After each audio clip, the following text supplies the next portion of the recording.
academic psychologist, we're going to have to get you psychology. But the funny thing was, extensive, but the funny thing else, in South Carolina, I spent 21 years at Clemson University in South Carolina, a small town in South Carolina, and as you might suspect, they recognized I had a funny accent when I got there. And with the last name, I was quickly known as Dr. No on the campus for a number of years. But I'm glad to be with you this morning. I'll try to keep my remarks at times so you folks can get home in time at least for lunch. But I want to talk a little bit about what I see as what's going on with Clarion University and give you a sense of not only the educational but the regional development opportunities. And as Andrew mentioned, I spent a number of years East Carolina University, which is very similar in many ways to Clarion. It's a regional institution in North Carolina located in a rural community. The big difference is they don't have any snow, which, again, similar to here this year, and they have a lot of cotton and tobacco. But other than that, it has a lot of the same characteristics as you would find in northwestern Pennsylvania. And so I want to focus a little bit this morning on three things: education, talk about what's going on because that's our main business, talk a little bit about regional development, where I see partnership opportunities with the university and the region, and then strategic planning.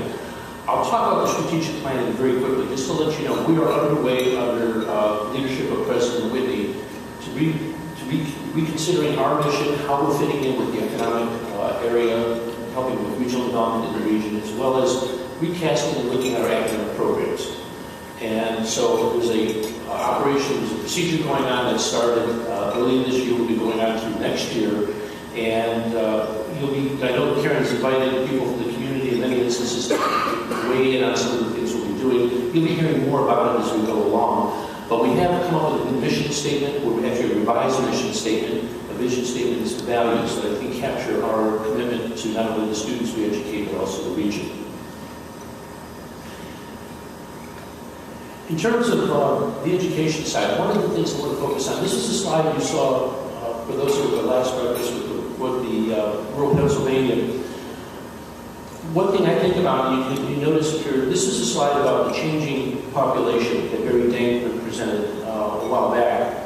And you see the red part there, that was the baby boomers.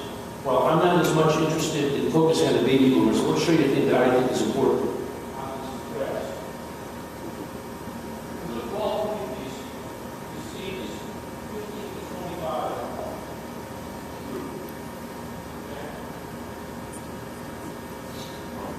This is not uncommon. The fact that there's a bump, 15 to 25, okay, we know there's a bump coming back with baby boomers growing older. Yes, the population is growing older. We're seeing that certainly in rural areas. But we do have a lot of, and in most rural areas, we have a lot of students, or a lot of population between 15 and 25. The question is how do we keep those people? How do we keep them in the area?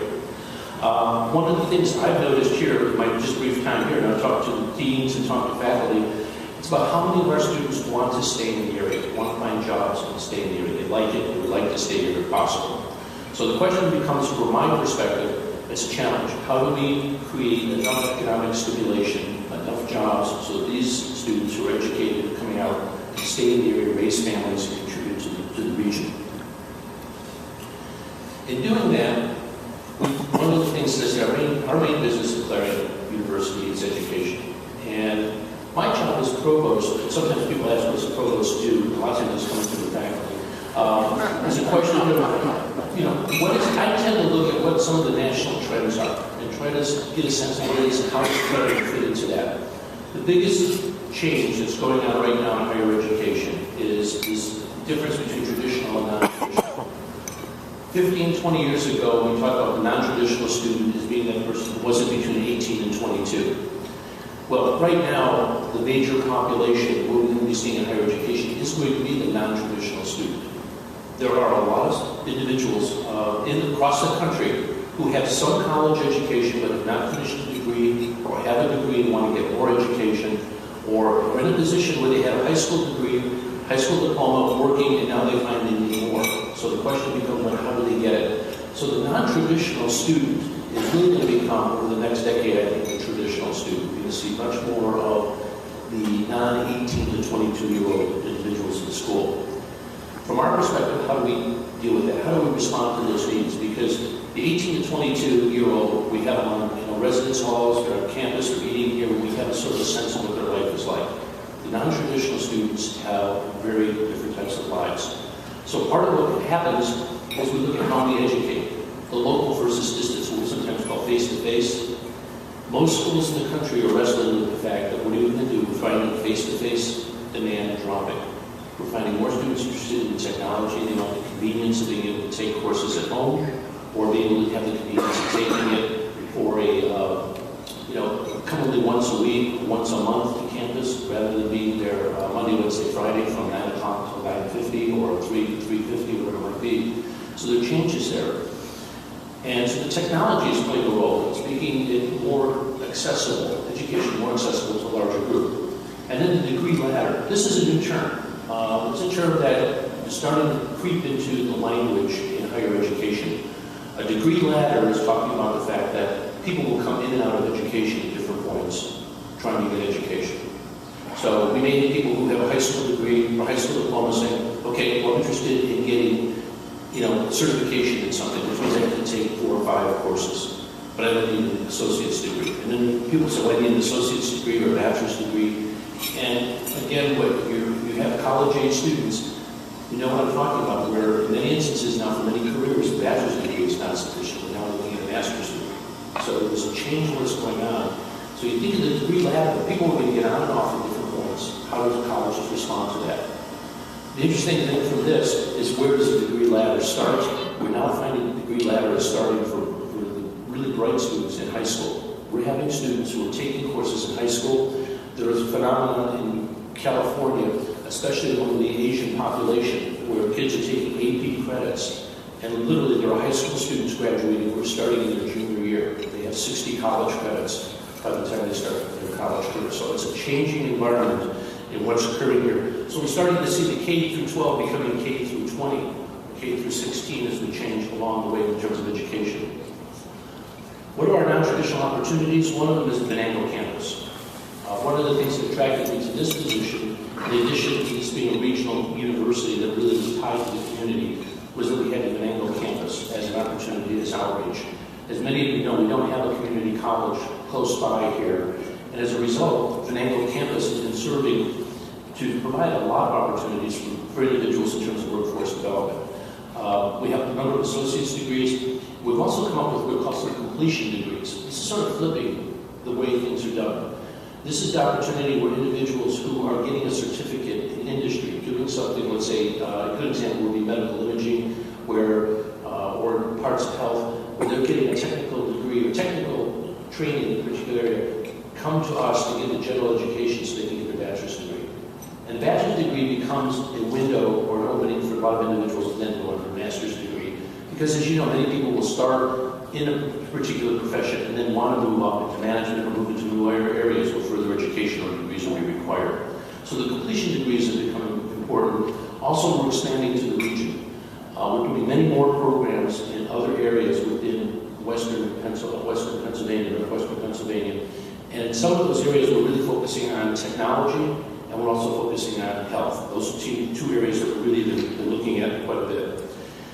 We are planning to be one of the 2 schools, but we're waiting right now, to give you some sense of this, for the state legislature to pass some, to allow us to begin offering PASHE schools to start allowing us to offer doctoral degrees in applied areas. As soon as that occurs, we have a plan already for a doctorate in nursing practice that will be going forward for approval. So you can look forward in the next few years for us to expand our graduate offerings for individuals. Again, that's getting to the non-traditional individuals. So what's happening today in education is a move away from traditional face-to-face courses. I don't know if anybody saw 60 Minutes this week when they talked about Khan Academy. This is being funded by Bill Gates. This causes provosts to have headaches. This is a situation where Khan has created all these little YouTube educational opportunities, and Gates also says this is what people need. What's secret about having a degree if people have the knowledge? Well, what we're doing is we're finding this move away from face-to-face courses. And what he's talking about, and what we're now talking about, is what we call flipped courses, How many of you remember being in college, sitting in the back and going through 50 minutes of lecture, picking your books up and leaving? Okay, that's the normal model we all remember, because the faculty member was there giving you your knowledge, or you read it from the textbook. In some cases, you had faculty who read your textbook to you. But in all these cases, that's where the knowledge was occurring. Now students are getting the knowledge outside the classroom. The flipped courses is saying, for instance, in math, spend the time working on problems in class. They can get the knowledge outside of the class and how to do some things, but they need to work on problems. The point being that students need the math professor at 11 or 12 at night, or 1 or 2 in the morning at night. They don't need them in class because they're just listening. So flipping the courses and having to actually do more hands-on kinds of things in class is becoming the new model for what's going on in education. The other big thing is a change towards knowledge outcomes and skill competencies. What's changed is we're getting away from what used to be the menu approach to general education and saying, well, you must have a course in college algebra, must have a course in chemistry, must have a course in psychology, must have a course in sociology, must have a course in English literature, to focusing on what do people need in terms of to be successful. And this we've just adopted at the university. I want to thank the faculty for taking this step, because we're the first school in PASHE that has adopted what's called the LEAP model, which is based on research that was done and conversations with business leaders across the country as to what they wanted their college graduates to have. And the focus is on knowledge, skills, and intellectual and practical skills are the biggest area. They want people who can read, they can write, they can speak, they know how to work together as a team, they know how to interpret graphs, they know how to explain things and do critical thinking. So they're looking for the skill learning rather than saying, just don't show me your transcript, I want to see what you can do. And also looking at personal and social responsibility for people working as part of the community. And the last one is integrated and applied learning. Can you put things together? Can you take things from different areas and put them together? There are a lot of cases now looking at what we call capstone courses. So this is the mindset in the industry. We don't know what people are going to be required to do in a few years. They have to have broad knowledge and the ability to apply it in a lot of different situations. So we've moved in that direction already at Clarion. Let me talk about the economic development side, just briefly.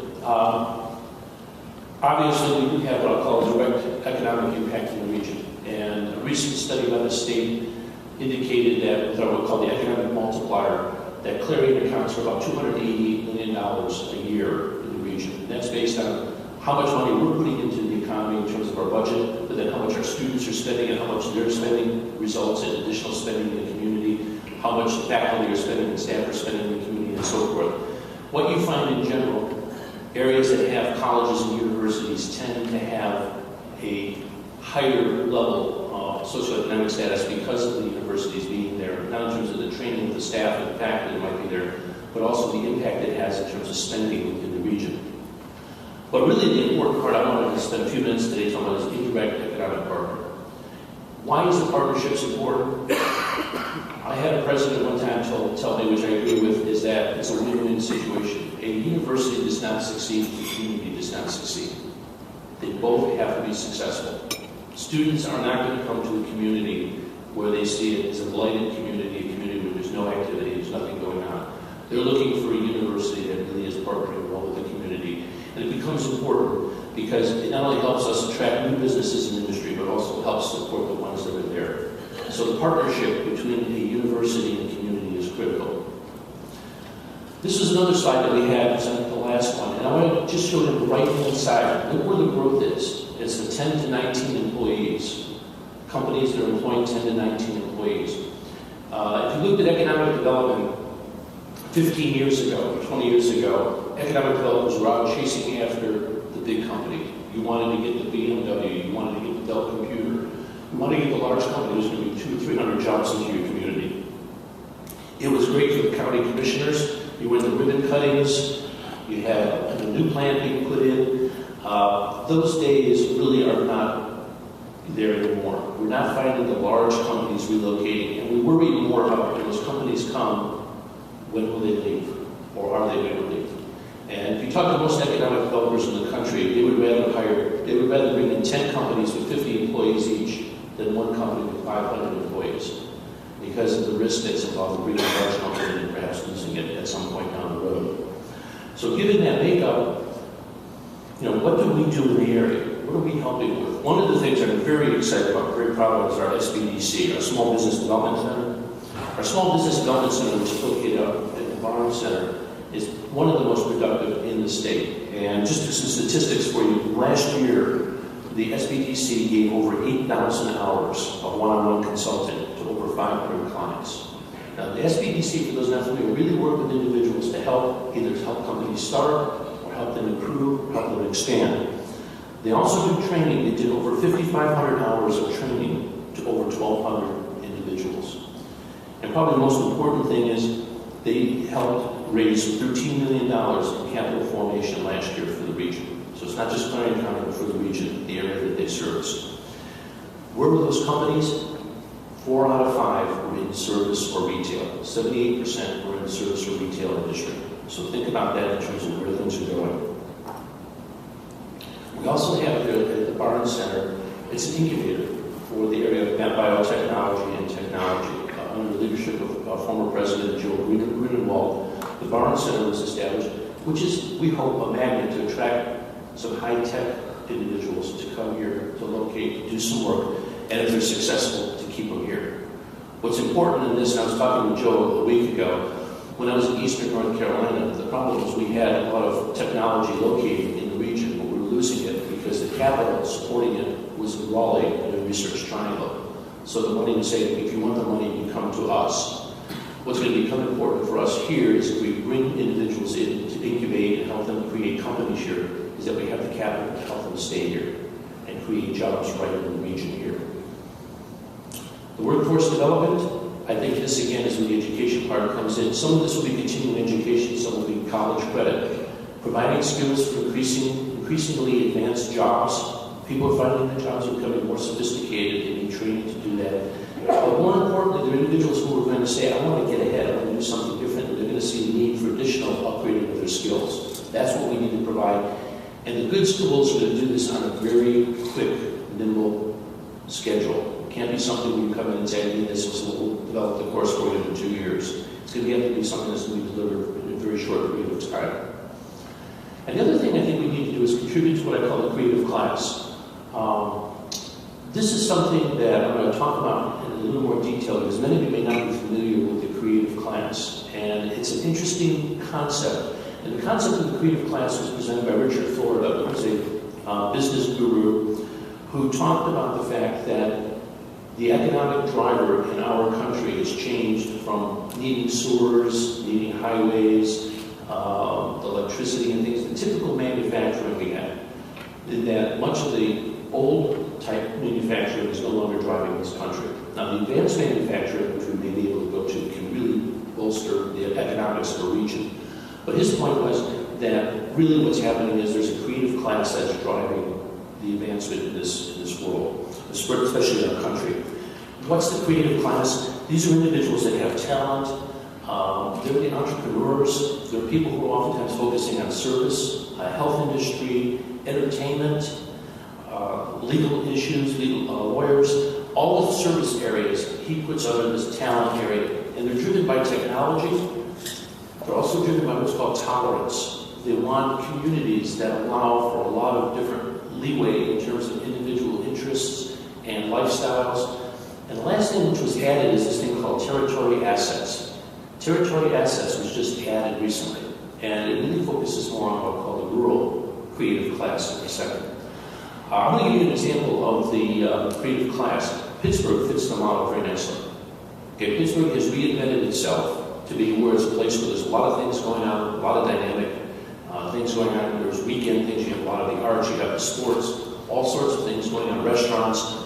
That's the view of the creative class. This is going to be attractive to people who have the talent, who can locate anywhere they want, because the technology is, as long as they have, in many cases, a computer and access to highways, they've got what they need to run a company. They don't need to be in a particular location because of the technology.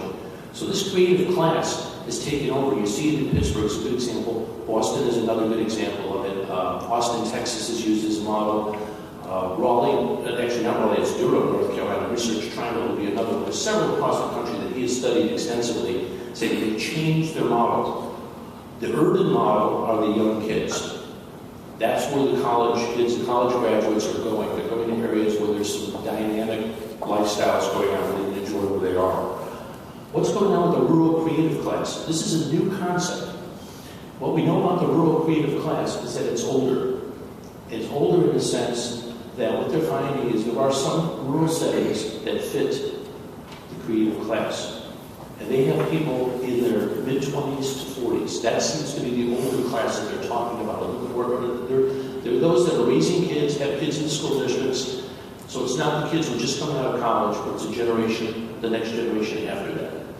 And these are individuals that are finding the rural setting to be attractive for what they can do. And again, remember, these individuals can locate anywhere. And so the question becomes, if I think in my mind, why are they located? One thing is probably safety. If they have kids in a family, they're going to find the lifestyle of raising a family better in a rural setting. Think of this as, instead of urban, going to the suburbs, now going to rural areas to locate. This is the point that they find in the communities that have a rural creative class that fit, and this is what we have here. Outdoor and natural amenities. They said that the successful rural communities are ones that have individual areas with counties with outdoor amenities. Active lifestyle, bicycling and sports. Think about the region we have here. It fits exactly for what we're looking at there. Here's an opportunity for us, I believe, in terms of taking advantage of what we have in terms of the outdoors. They're not looking for, the people are looking for areas where there's things to do. They're focusing more on the outdoor than the built environment in terms of what they're looking for.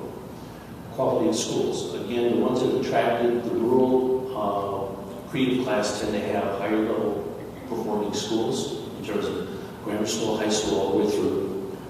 Consumer services.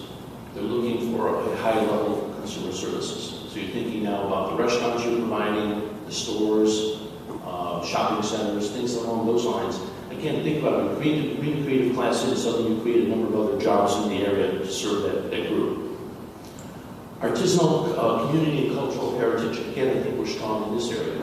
They're looking for things where you find things to do. There are a lot of things going on. This is that tolerance aspect. A good example is if you go to the difference when I was in North Carolina between eastern North Carolina and western North Carolina. In the mountains of western North Carolina, you had a lot of craftsmen. You had a lot of people doing things in pottery. You had artists, all sorts of things that became very attractive to individuals who wanted to locate near the Asheville area, for instance. Became much more of a artist community. Well, that's what some people are finding happening in these rural creative class areas. Telecommunication infrastructure. This we're probably lagging behind a little bit on.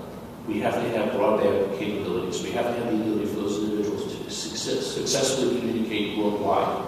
And that's a challenge not only for us, but most rural areas. And the last is the presence of a regional college or university. When the study was done, what they found is that the top 5% of all the counties that fit this rural creative class all had a college or university in the community. So clearly this becomes a thing that becomes a driver for us.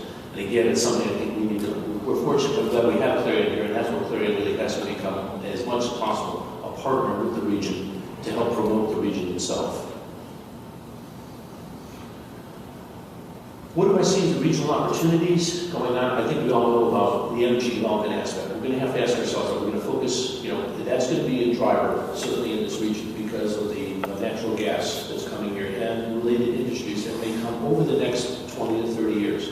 It's not just finding it, but there may be careers and opportunities and jobs that haven't been thought about that may come as a result of this change in the energy development area.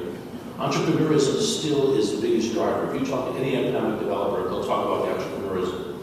How do you help, and especially in the service sector? Most of the service and retail, think again, our bread and butter, 80% of the people who will be asking for help in companies are coming out of the service and retail area. Outdoors and tourism is an obvious one. I mean, we need to take advantage of that. And I'm going to throw in Bayless manufacturing, because I know this area had a history of manufacturing. And I think this is my own opinion on this, if you're watching what's going on in China, there's a move to bring manufacturing back to the United States. We're not going to compete with the labor-intensive manufacturing. That would stay in China or other countries where labor costs are low.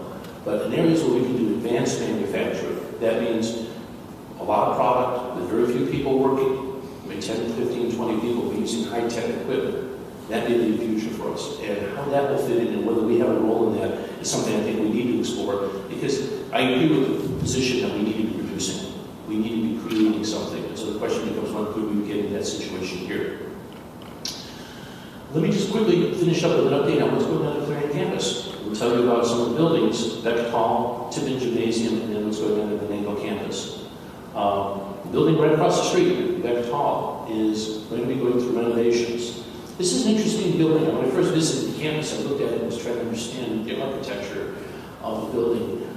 It was built in 1908, and the architects that built it designed it on a California mission-style residence that was in Hollywood, California. And the looks of it, that building, the residence no longer exists, by the way, in California, but it has that look of the Stanford campus, you know, the kinds of things you see in mission-style kind of thing. Well, what we're going to be doing is renovating this so that we hope we'll be able to enter it in winter 2014. And it's going to serve as a one-stop shop for our students. This isn't a picture of what it looks like inside. This is what we'd like to see it look like, perhaps. But the one-stop student services, think of this as a place where a student goes when they have any question about billing, about registration. When they have to deal with student services, they don't have to go across campus to different buildings. They're all located in one particular building. This is examples of a couple of different campuses and how they have this entryway where students come in, have somebody to service them, provide them the information they need. If they need to meet one-on-one with somebody, they can have it with that individual in a separate room. Tippin Gymnasium, yes, that's the new front. Now this is another drawing of something that we would like to do. Tippin Gymnasium is scheduled to be done by 2016. And when we do a Tippin Gymnasium, part of what the look there is to have a different facade, not necessarily this facade, but something that's more welcoming along Greenville Road.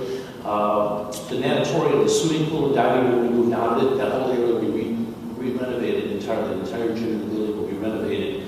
It needs work. If you've been in the building, you have a sense of what I'm talking about. So Tippin is the next thing that's online as Beck finishes up. Tippin will be the next one working along that line in terms of renovations on campus. So on this campus, the two next big buildings, Beck Hall here, and then Tippin Gymnasium. In Venango, this summer they'll be putting in a nursing simulation lab. This is important. This will provide our students with the opportunity to do hospital simulations on campus. So the idea is that they'll have the facilities that will look like a hospital room or a hospital treatment area where nursing students will be able to get hands-on training in a simulated environment. And then it fits with our full connection and pushing with more health education, especially on the Venango campus.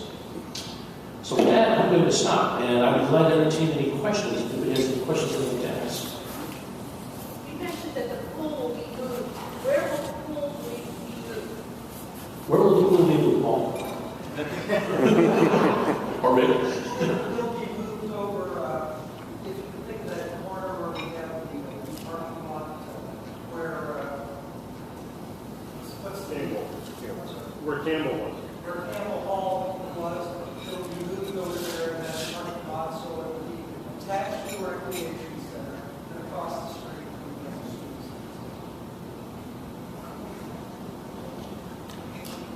Other questions? Yes. How much do those sick robots cost? One of them. The simulation. Oh, simulation. It's, I don't know if it's so, anyway, that is that. I don't know if robots themselves cost. How many did that? But the question is asked about the nursing simulation, how many robots we get. I don't know how many we get. We get a number, but we get different ages too, I assume. We'll get some young infant kinds of things. But it's a setup. I haven't seen the exact layouts of how many beds and things will be in there. It's the bottom floor that will be there, but there'll be a number of the robots that will be at the bottom. I assume they'll give them names.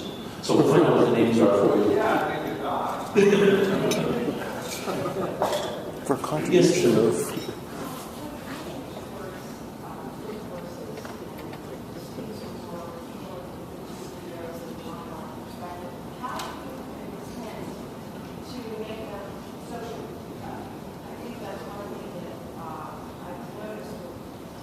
Losing that interaction between actual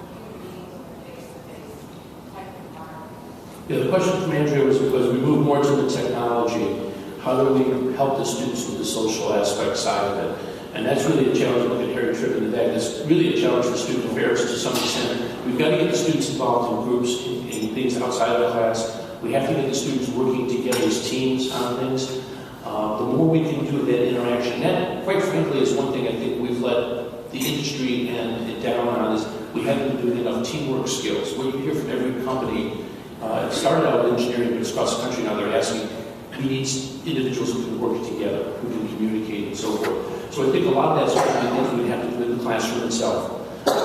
Some of it outside of the classroom. And the big thing is a lot of companies now are looking for students who are coming out with leadership skills outside of the classroom. So that really entails us, if we are face-to-face on campus, what do we do in 24 hours for those students? And we have to be intentional about what we do. Yes? I appreciate the university, as a retailer downtown, I appreciate the university bringing the bookstore downtown. I think that's a very good, not only town gown, but also we get so many requests from people asking, how do we get to the bookstore? When you try to explain someone how to get to the college bookstore when they're from out of town, I'm not even sure if I would know how to get there, but I have to think about it. But anyway, I think these ideas are awesome. And my question is who is going to facilitate the local government, our commissioners, our Clarion Borough, university, to put these plans into effect? Where do we go from here? I mean, those are great, but it's like it's taken a long time to get the bookstore downtown. It's taken years of asking. It's great, but how is this going to happen? This recreation. We have such awesome potential in recreation. We have all these outdoor clubs. We have fishing clubs. We have every kind of shooting club you can imagine. How are we going to bring those people together to work on a plan to really grow the outdoor, to grow the plan that you're talking about?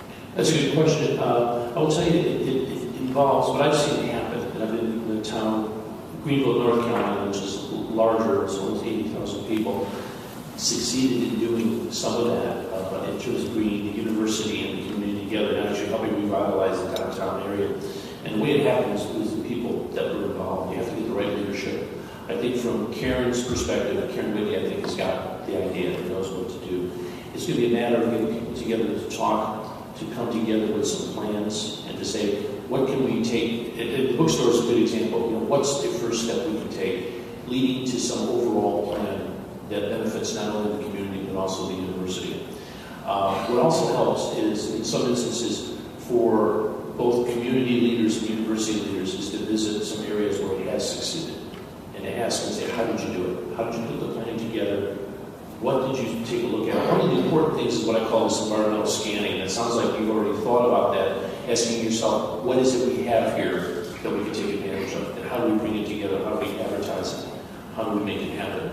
This area fits for what's called a spoken wheel tourism model, which is you get people in and then they travel in different directions, because there's no one destination spot in this region where people are going to come and say, again, I think of Pittsburgh or New York City. Go to New York City, you're there for a week. There's things to do. Here, you want to come, but you want to expose people to different areas. So I guess the short answer to that is really getting the right people at the table to have those discussions. And that includes, in many instances, the business leaders who have.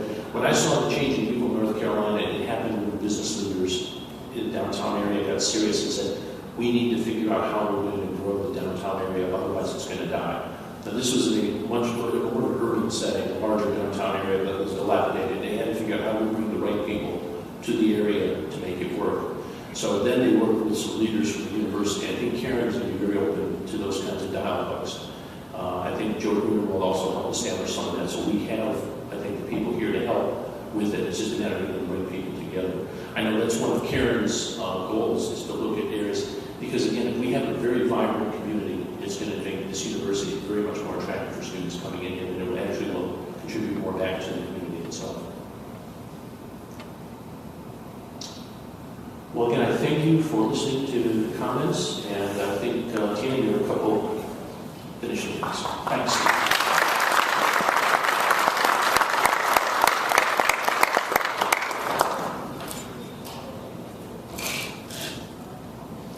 On behalf of the Clarion University Community Relations Committee and its co-chairs, Clarion University Vice President for Student and University Affairs, Harry Tripp, and Clarion Mayor Andrea Eastat, thank you for joining us this